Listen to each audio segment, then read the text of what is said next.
Over the years, women across the United States have relied on NOW, the National Organization for Women, to lead the fight for women's rights and equality. NOW-NYC is here to talk about the ongoing struggle for women's rights and keep us up to date with activities and advocacy. Please welcoming NOW-NYC President Sonia Ossorio. Nice to have you with us.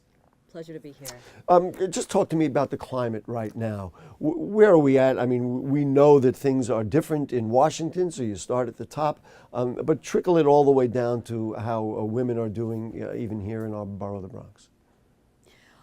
Well, in terms of the climate of the country, and certainly that is the case in New York, we're thrilled at NOW that so many women and men have turned to us now, looking for some guidance on how do we become more engaged citizens? How do we stay informed and fight against what they see as an assault on civil rights and much more? So our membership has doubled. We are having doubled even since the first election. of the year, since the election. Since the election, wow. We are having trainings on a weekly basis on how to protest, demystifying that. Know your rights when you're out there. There's been 20 states that have introduced laws to limit access to protesting and free assembly. Mm-hmm. So I feel it's an exercise all of us have to continually do on a weekly basis to keep this in mind, because we got to think about the long game, 4 years out. So there's sounds like there's a climate of energy, there's some enthusiasm, despite Absolutely. the fact that maybe what you see is not encouraging. In other words, that you feel like women and men are getting together over the issue of women's rights. The fact that it continues to be incredibly discouraging and crazy stuff is happening, and all of the regulations are deregulations happening at such a fast pace, people are still energized. And my one thing I want to leave here asking people to do is to keep it up, We cannot let this get normalized, what is happening, because our democracy is at stake as well. Mm-hmm. He has done from every authoritarian regime's playbook throughout Europe's past.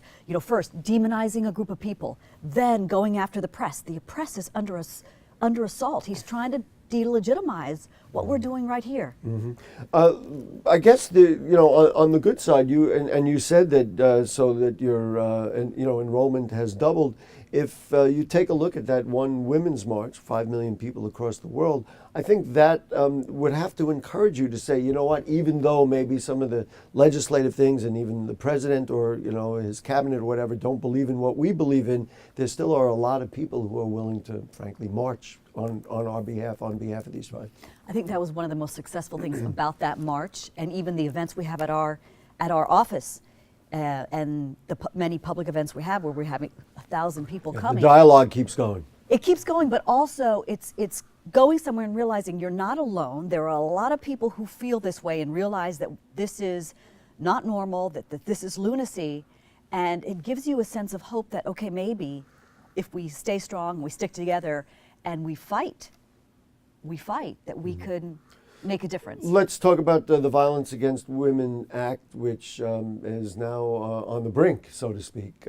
Talk to me about what it is and what your concerns are. I mean, it is it's horrific news that the Trump administration is already looking at ways to gut this. Now, this has over the last 25 years, has literally transformed the way government responds to domestic violence and sexual assault. That is important for women across the country. It is particularly important for the residents and families here in the Bronx. Domestic violence is an issue. Sexual assault is an issue here. And so we are going to make an issue of this each and every day and try to make the case to women here that they have to be informed about this, and they have to contact their local reps, every single one of them, to make sure that they fight for this not to be eliminated. Let's talk about town hall meetings. I mean, we've seen them with congressional representatives across the country. There have been a couple here in the Bronx as well. What is the value of those? What do you expect? What's upcoming? It's thrilling see so many people come out, and it's somewhat satisfying to watch these Republicans who don't have any answers and are really having to, their constituents are taking them to the mat on their positions on the ACA.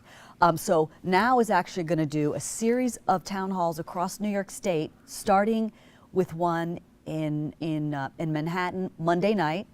You can find that information on our website now. So that's Monday, March 20th. Yes, Monday, March 20th. We would love to have one here in the Bronx. There's so many issues that are really Let's set important. it up. Right now, we'll cut the deal. You and me, let's go. When do you want it? When do you want it? And where you want it? Let's do it. All right. I'm voting yes. Do we get to do that? We're going to do, let's do that. Yeah, let's have one in the Bronx. I Yeah. think you'd get a lot of enthusiasm. Yes, certainly. yes. And these issues of the ACA are really important because we have one of the highest rates of unintended pregnancies for teenage girls here in the Bronx, and the no copay birth control and the increased access to birth control that the ACA brought is crucial. We have one of the highest rates of maternal mortality here, particularly among Black American women.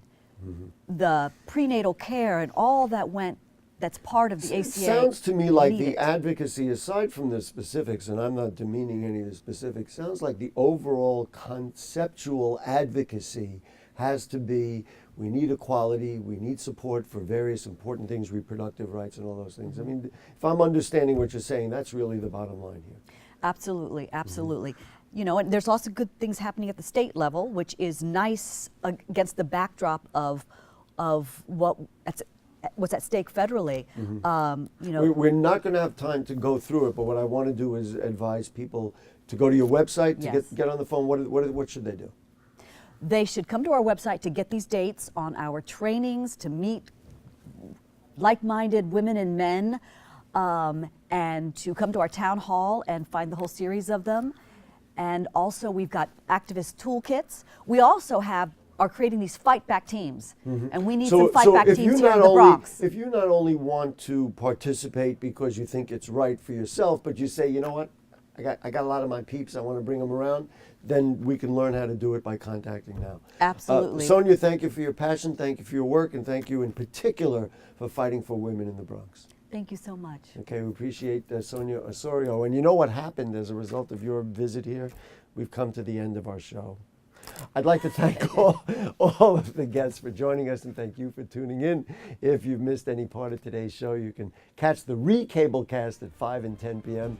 on Cablevision Channel 67, and of course Verizon Fios 33, or watch anytime on the web at BronxNet.org. You probably know me, I'm Gary Axelbank. It's been a pleasure to sit in for Darren today on Monday night on Bronx Talk, the other show that we have, that I have anyway, and BronxNet has.